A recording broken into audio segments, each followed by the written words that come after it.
پہ ضرورت تھی اس سپاہی کو امام نے وہاں پہ رکھا ہے نا. مدینے کے محاذ پر اپنی بیٹی سغرا کو رکھا اور اپنی نانی ام سلمہ کو رکھا. کیوں فرزند رسول؟ کہا میں اس لیے مدینے کے محاذ پر اپنی بیٹی کو رکھ رہا ہوں، جب میں مدینہ چھوڑ کے جاؤں گا اور میری بیٹی میرے فراق میں روئے گی تو زمانہ پوچھے گا کیوں رو رہی ہے، تو بتایا جائے گا ان کے بابا حسین مدینہ چھوڑ کے چلے گئے. کیوں چلے گئے؟ تو یہ بتایا جائے گا انکار پہلے کر کے گئے. نازک سی بات میں مولا یہ اپنی نانی کو کیوں چھوڑا؟ کہا میری نانی ام المومنین ہے. ام المومنین زوجہ پیغمبر جب میری بیٹی ام المومنین کے سامنے روئے گی اور ام المومنین اس رونے کی تائید کرے گی تو میرے غم میں رونا بدعت نہ بننے پائے گی.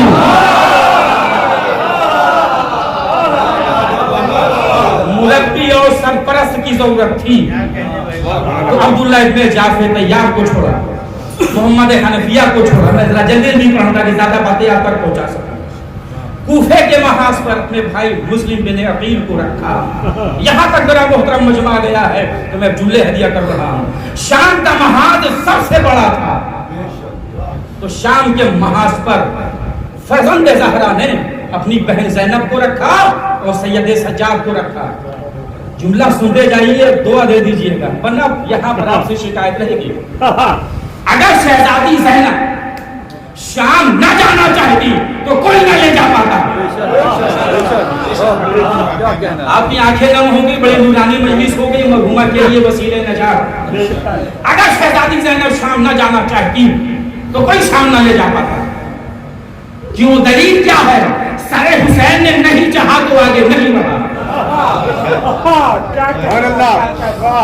سنیں میرے محترم سامعین، یہ تو شہزادی زینب شام جانا چاہتی تھی کیونکہ شام کے محاذ پر امام حسین نے اپنی بہن کو رکھا تھا. کیوں رکھا تھا؟ کیونکہ مولا کو پتا تھا یزید شام سے کربلا نہیں آئے گا. یہ شکایت رہے کہ میں لفظ آیا ہو گیا. یزید شام سے کربلا نہیں آئے گا، وہ شام میں بیٹھا رہ جائے گا. اچھا یزید شام سے کربلا کیوں نہیں آیا؟ جنگ صفین میں جب شام کا لشکر ہار کے شام کو شام پہنچا تو لوگوں نے پوچھا بھیا کیسے ہار گئے؟ اتنا بڑا لشکر لے کر گئے کہ کیسے ہار گئے؟ کہا کیسے نہ ہار جاتے. علی کے لشکر میں علی کا ایک بیٹا تھا 14 برس کا جو علی کی طرح لڑتا ہے. ہم علی کے بیٹے عباس کی وجہ سے ہار گئے. جب سب کو بتایا تو یزید کو بھی بتایا گیا ہوگا نا. ارے کربلا آتے آتے عباس 34 برس کے ہو گئے تھے. عباس کی شجاعت نے اجازت ہی نہ دی کہ یزید شام سے کربلا آتا.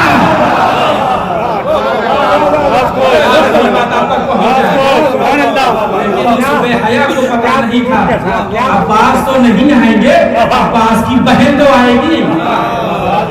کاش میری بات آپ تک پہنچ جائے.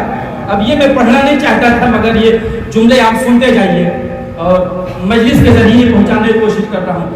کربلا نے رشتوں کا جو لحاظ رکھا ہے اس پر آپ ذرا غور فرما لیجئے. یہ آپ کے تسکین ویلا کے لیے نہیں، یہ پیغام میں پہنچانا چاہتا ہوں. کربلا نے رشتوں کی آبرو رکھی. آپ سنا کرتے ہیں کہ مولا علی اپنے بھائی عقیل سے کہا کوئی بہادر خاندان بتائیے. مولا علی تو امام ہے، یہ بڑے بھائی سے کیوں پوچھ رہے؟ عقیل کچھ بھی ہوں صاحب فضیلت ہیں لیکن علی کے برابر تو نہیں. اور علی پوچھ رہے ہیں کہ کوئی بہادر خاندان بتائیے. خود جس کی محبت پاکیزہ شجرے کی علامت ہو، کیا اسے کوئی شجرہ کوئی خاندان پوشیدہ رہ سکتا ہے؟ نہیں. لیکن اپنے بھائی سے پوچھا، جناب عقیل سے کیوں پوچھا؟ میں نے کہا یہ آپ کی تسکین ویلا کے لیے نہیں ہے، یہ پیغام ہے نوجوان بھائیوں کے لیے. پوچھنا ضروری تھا. کیوں؟ کیونکہ حسین کے لیے چھوٹا بھائی مانگ رہے ہیں تو بڑے بھائی سے پوچھنا ضروری تھا. علی رشتہ اخوت کی بنیاد رکھ رہے ہیں. علی رشتہ اخوت کی بنیاد رکھ رہے ہیں اور اپنے بڑے بھائی سے پوچھ کے بتا رہے ہیں کہ ہمارے گھرانے میں بڑے بھائیوں کا احترام کتنا ہوگا. بڑی بات آپ پر پہنچا. ہمارے گھرانے میں بڑے بھائیوں کا احترام کتنا ہوتا ہے, اس لیے اپنے بڑے بھائی سے پوچھ رہے ہیں اور رشتہ اخوت کی علی بنیاد ڈال رہے ہیں. اگر آپ رشتہ اخوت دیکھیے جا کے قرآن کی روشنی میں تو بہت اچھی تعریف نہیں ہے بھائیوں کی, بہت اچھی تعریف نہیں ہے. ایک بھائی کا قاتل, 11 بھائی ایک بھائی کو کنویں میں پھینک رہے ہیں. رشتہ اخوت بستی میں آ رہی تھی تو اللہ نے حسین اور عباس کا رشتہ رکھا.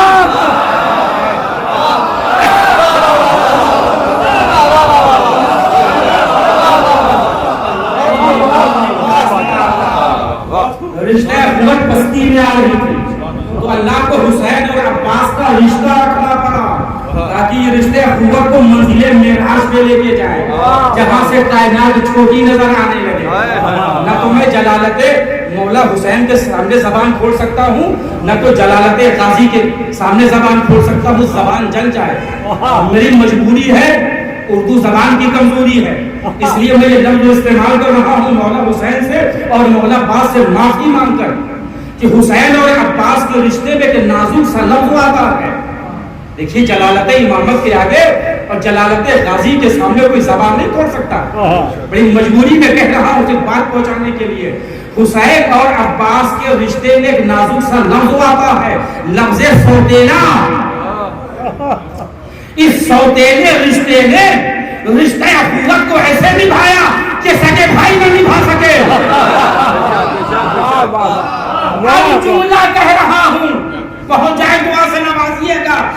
رشتہ اخوت کو عباس کیسے نہ نبھاتے, علی کے بیٹے تھے, یعقوب کے بیٹے نہیں تھے.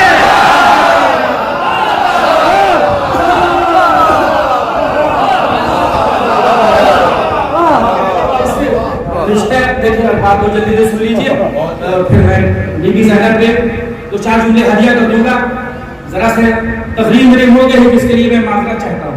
تو کربلا نے رشتے کو نبھا کے بتایا, سارے رشتوں کو.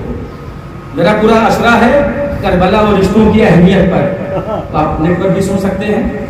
بس میں 2 جملے کہہ رہا ہوں, ایک مومنہ کی احسان ثواب کی مجلس ہے تو 2 جملے کہہ کر پھر میں بی بی زینب کے فضائل پڑھ کر بیان کو مکمل کر دوں گا. اسلام نے اور شریعت مقدسہ نے جو مرتبہ جو وقار عورت کو عطا کیا, کسی مذہب نے وہ مرتبہ وہ شرف عورت کو دیا ہی نہیں. آپ پوچھیں گے دلیل کیا؟ بس یہ میرے موضوع میں نہیں ہے, یہ پہلے میں آپ کو بتا دوں. پھر میں بی بی زینب پہ جملے ہدیہ کر رہا ہوں آپ کے سامنے, بس اس کو پہلے آپ سن لیں تاکہ یہ بات بھی آپ تک پہنچ جائے. اسلام نے جو مرتبہ جو وقار عورت کو عطا کیا, کسی بھی مذہب نے وہ مرتبہ عورت کو عطا کیا. اسلام کی نظر میں عورت ہے کیا؟ ماں اور باپ کے گھر میں ہے بیٹی کی حیثیت سے, تو ماں اور باپ کے لیے رحمت. یہ ہے اسلام کی نظر میں ایک عورت کا مرتبہ, ایک عورت کا وقار. شادی ہو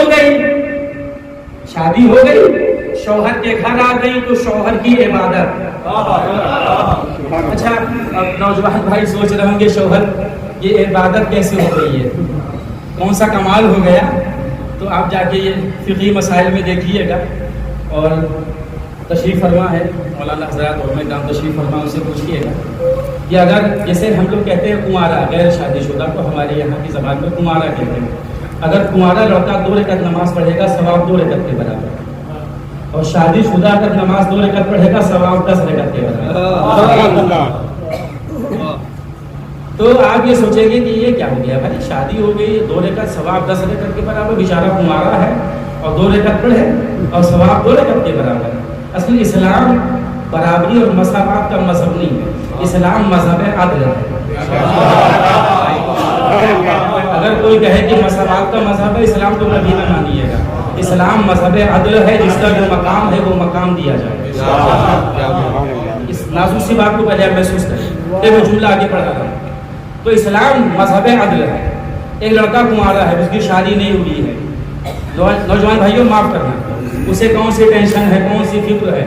بلا وجہ موٹر سائیکل وہ چلائے, گٹکا وہ کھائے, سگریٹ وہ پیے, کبھی وہاں چوراہے پہ کبھی وہاں چوراہے پر گھوم رہا ہے بلا وجہ, کوئی ٹینشن نہیں ہے اسے.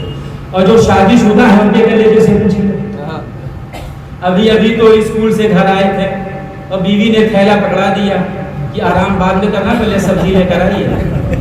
ابھی آفس سے آئے تھے اور بیوی نے پرچہ پکڑا دیا کہ جائیے دوا لے کر آئیے میڈیکل سے. یہ بیچارہ شادی شدہ جو ہے کتنی ٹینشن ہے اس کو, کنوارے کو کوئی ٹینشن نہیں ہے. اب آپ سمجھے کہ کنوارا 2 رکعت پڑھے ثواب 2 رکعت کے برابر, اور شادی شدہ 2 پڑھے ثواب 10 رکعت کے برابر. آپ کم سے کم 10 رکعت کے برابر. کیوں؟ کیونکہ بے فکری کی عبادت اور ہے, الجھنوں میں گھر کے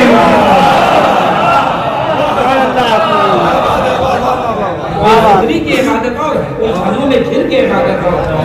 تو ترتیب کیا میں نے بس یہ اس سلسلے کی آخری بات, اور خود بخود بات ختم ہو جائے گی. بہت بڑھیا, جب تک ماں اور باپ کے یہاں ہے بیٹی کی حیثیت سے تو ماں اور باپ کے لیے رحمت, شادی ہو گئی تو شوہر کی عبادت, ماں بن گئی تو بچوں کی جنت. یہ ہے نا شرف اسلام کی نظر میں ایک عورت کے, خاتون کا. ماں اور باپ یہاں ہے, بیٹی کی حیثیت سے جو رحمت ہے, شادی ہو گئی تو شوہر کی عبادت, ماں بن گئی تو بچوں کی جنت. یہاں تک آتے آتے میں یہ کہنا چاہوں گا کہ کائنات کی عورتیں ایک طرف, شہزادی زہرا ایک طرف, اس باپ کے لیے رحمت ہے کہ جو عالمین کے لیے رحمت ہے, اس شوہر کی عبادت ہے کہ جس کی ایک ضربت ثقلین پر بھاری ہے, اور ان بچوں کی جنت ہے جو جوانان جنت کے سردار ہیں.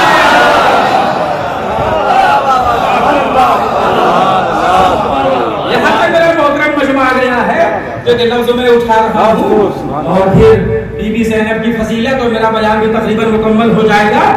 اور بس یہاں پر اب غور فرما دیں, انشاءاللہ تقریر آپ کے ثانیہ عالیہ میں محفوظ رہ جائے گی.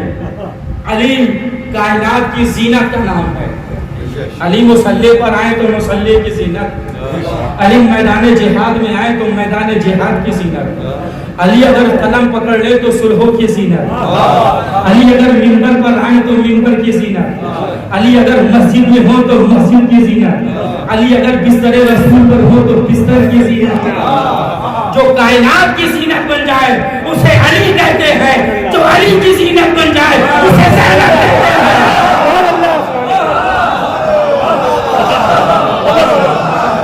یہاں تک میرا محترم مجمع آ گیا ہے, اور میں بزرگوں سے دعا چاہوں گا, نوجوان بھائیوں کی توجہ چاہوں گا. شام کے محاذ پر اپنی بہن کو رکھا تھا نا, شام کے محاذ پر, تاکہ بہن شام جائے اور شام جا کر یزید کو اس کی اوقات بتائے, کاشوری بات آپ تک پہنچ جائے. اور بی بی شام گئی. خطبہ میرے پاس دونوں خطبے ہیں, کوفے کا بھی خطبہ ہے اور شام کا بھی خطبہ ہے بی بی زینب کا. جب شہزادی زینب شام پہنچی, جو منظر ہے آپ کے پیش نظر ہے, مصائب کی دنیا سے اٹھا کے فضائل کے گوشے ہدیہ کر رہا ہوں, سنیے گا غور سے. تو یزید نحس نے یہ کیا تھا کہ اپنا تختہ بلندی پہ رکھوا لیا تھا. کیوں؟ تاکہ جب اہل حرم آئے تو میں بلند نظر آؤں اور وہ پست نظر آئے. جیسی شہزادی زینب آئی دربار پہ تو اس کا تخت جو تھا وہ بلندی پر تھا. تو بی بی زینب نے کہا وائے ہو تجھ پر, یہ سوچ کہ اپنا تخت تو نے بلندی پہ رکھوا لیا کہ تو اونچا نظر آئے اور ہم پست نظر آئے, لیکن دربار تیرا ہے, خدا کی مار کو دیکھ, مجھے نظریں جھکا کے دیکھ رہا ہے.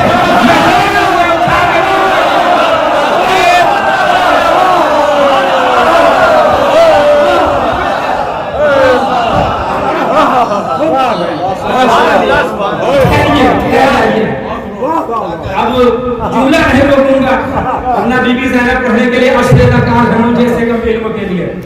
زینب فخر انبیاء ہے, زینب فخر انبیاء ہے, زینب فخر ابراہیم ہے, زینب فخر موسیٰ ہے. فرش عزا کی جس نے بنیاد ڈالی اس ذات کا نام ہے زینب. غور فرمائیے گا, فرش عزا کے لوگ آتے ہیں بیٹھتے ہیں, ہمارے شیعہ بھائی بھی آتے ہیں, ہمارے سنی بھائی بھی آتے ہیں, اور ذکر مولا سنتے ہیں, ذکر رسول سنتے ہیں, سب آ کے بیٹھ کے سنتے ہیں, اور بیٹھنا بھی چاہیے فرش عزا پر. رسول کا ذکر، ان کی اولاد کا ذکر سننا چاہیے. ایک فائدہ میں آپ کو بتا دوں، جب جناب ابراہیم کو آگ میں ڈالا گیا تو دو مخلوق ہیں، ایک ہے چھپکلی، ایک ہے میڈک. چھپکلی پھونکے مار رہی ہے کہ آگ کے شعلے بھڑکے، شعلے تو آسمان سے بات کر رہے تھے، اور میڈک تھوڑا سا پانی لاتا تھا منہ میں، آگ میں ڈال دیتا تھا. اسی لیے شریعت میں چھپکلی مارنا جائز ہو گیا اور میڈک کا مارنا منع ہو گیا.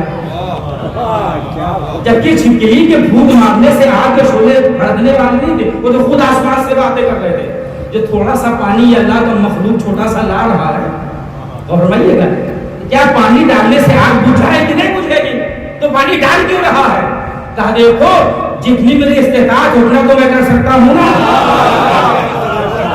اور میں آگ میں پانی ڈال کے یہ بتا رہا ہوں کہ میں ابراہیم کے ساتھ ہوں، نمرود کے ساتھ نہیں ہوں. فرش عطا پر بیٹھیے، ذکر مولا حسین سنیے، تاکہ روز محشر نبی سے کہہ سکیں اللہ کے رسول ہم حسین کے ساتھ تھے، یزید کے ساتھ تھے.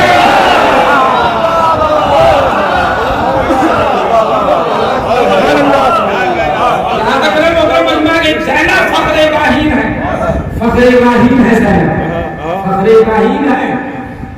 اب یہ معرفت کے جملے ہیں، اور اگر تنقید کے صدمے ہیں تو آنے دیجیے. فخر ابراہیم ہے زینب. آپ پوچھیں گے کیسے؟ ہے نا آگ میں ڈالا گیا ابراہیم کو، جبرائیل آ گیا، ابراہیم مدد چاہیے چاہیے لیکن تم سے نہیں، جسے چاہیے وہ جانتا ہے. آیت آ گئی نا، یا نارو کونی بردن و سلامن علی ابراہیم، اے آگ ٹھنڈی ہو جا، اتنی ٹھنڈی کہ ابراہیم سلامت رہے، ابراہیم سلامت رہے. میں نے جملہ کیا ہدیہ کیا کہ زینب فخر ابراہیم. آیت کیا آئی، اے آگ ٹھنڈی ہو جا، اتنی ٹھنڈی کہ ابراہیم سلامت رہے. اب آخری فرق کی توجہ چاہوں گا، جو آگ کے شعلوں میں جا کر خود کو بچا لے اسے ابراہیم کہتے ہیں، اور جو چلتے ہوئے خیمے سے امامت بچا لے اسے زینب کہتے ہیں.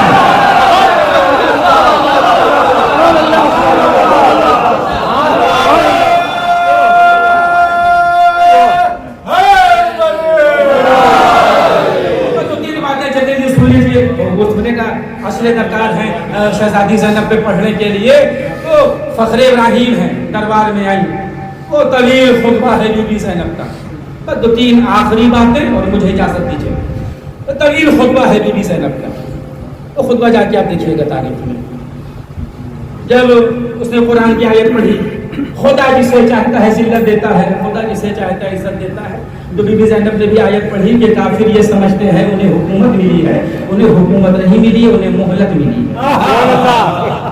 یعنی شہزادی زینب اگر شام نہ جاتی تو زمانے کو کون بتاتا کہ یزید کافر ہے. جملہ میں نے ہدیہ کیا، کون بتاتا؟ کافر یہ سمجھتے ہیں انہیں حکومت ملی ہے، انہیں حکومت نہیں ملی ہے، انہیں تو مہلت ملی. کیوں مہلت ملی ہے؟ تاکہ وہ ظلم پہ ظلم کرے، اللہ ان کے عذاب میں اضافہ.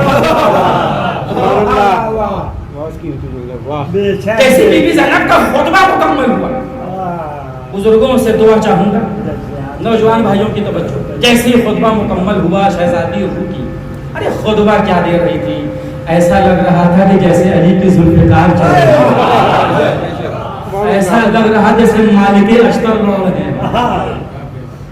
کاش میری بات آپ تک پہنچا. علی کی ذوالفقار بے نیام تھی تو لوگوں کے سر کٹ کٹ کے گر رہے تھے. یہاں زبان ذوالفقار بنت علی بے نیام تھی تو لوگوں کے دل کٹ کٹ کے گر رہے تھے. بی بی کا خطبہ مکمل ہوا. اس خطبے نے انقلاب کیا برپا کیا؟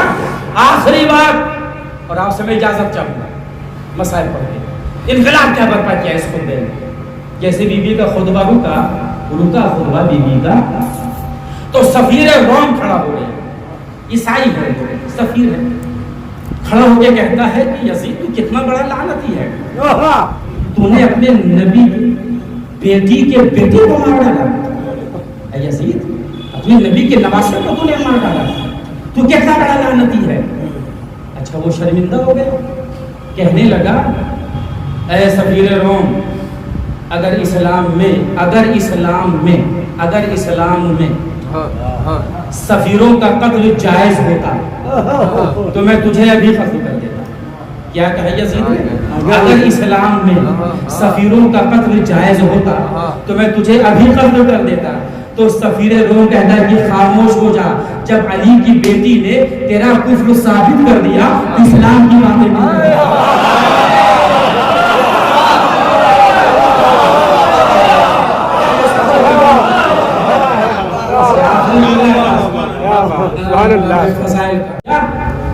تو اسلام کی باتیں کیوں کر رہا ہے؟ یہ فائدہ ہوا نا شہزادی زینب، شام جانے کا یہ فائدہ ہوا.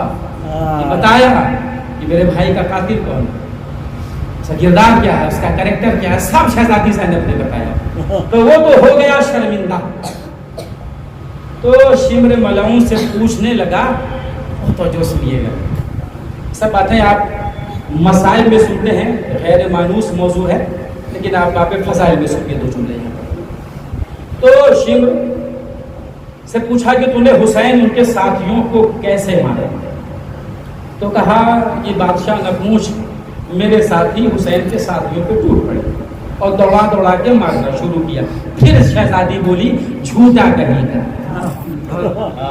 جھوٹا کہیں گا، جھوٹ بولے گا، جھوٹے کا نمائندہ ہے تو جھوٹ بولے گا.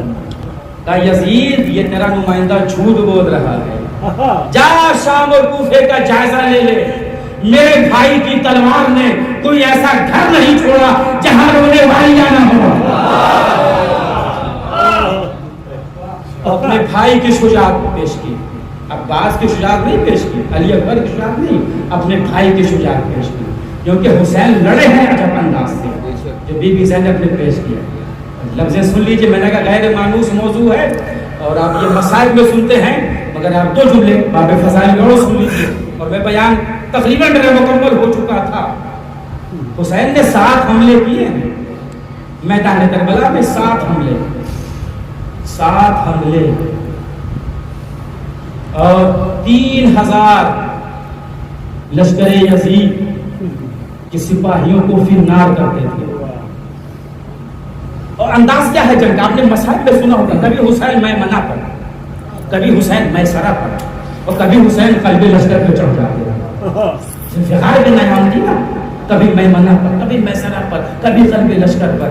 ابھی تک یہ ہوتا آیا کہ فوج اکیلے کو گھیر کے مارتی تھی، مگر واحد علی کے بیٹے اکیلا حسین پوری فوج کو گھیر کے مار رہا. علمان الحفیظ کی صدائیں بلند ہو رہی تھی اور لشکر یہ کہہ کے بھاگ رہا تھا، بھاگو بیٹا بھی علی کا ہے اور تلوار بھی علی کی ہے. بس میرا بیان مکمل ہو گیا میرے محترم سامعین. ہم آپ کی سماعتوں کے شکر گزار ہیں، اس کا اجر اللہ آپ کو عطا فرمائے.